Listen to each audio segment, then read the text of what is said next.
আজকে তোমাদের সামনে একটা শেয়ার করতে যাচ্ছি একটা ভিডিও, যে বেঁচে যাওয়া বাসি ভাত দিয়ে কি করে সকালবেলার ব্রেকফাস্ট বানানো যায়।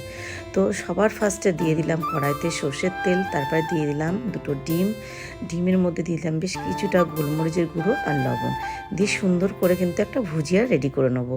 তো ভুজিয়াটা সুন্দর করে যখন মানে হয়ে যাবে নামিয়ে ফেলবো, তারপরে দিয়ে দেবো বেশ কিছুটা তেল, তারপরে দিয়ে দেবো বেশ কিছুটা কিন্তু রসুন থেতো করে।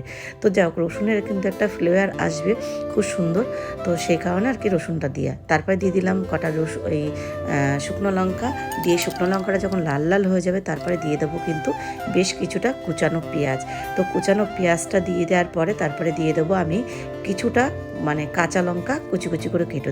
কিন্তু কাঁচা লঙ্কাটা দেওয়ার কারণ একটাই, যে যারা একটু ঝাল খেতে ভালোবাসে গালে পড়লে বেশ ভালোই লাগবে, তো সেই কারণে।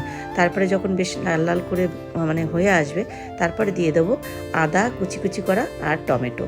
তো সুন্দর করে যখন এটাকে ভালো করে নাড়াচাড়া করে যখন হয়ে আসবে তারপরে সেই যে বেঁচে যাওয়া যে রাতের বাসি ভাতটা তারপরে দিয়ে দেবো। দিয়ে তারপরে কিন্তু একটু গোলমরিচের গুঁড়ো, লবণ আন্দাজ মতো, আর দিয়ে দেবো সামান্য একটু কিন্তু হলুদ।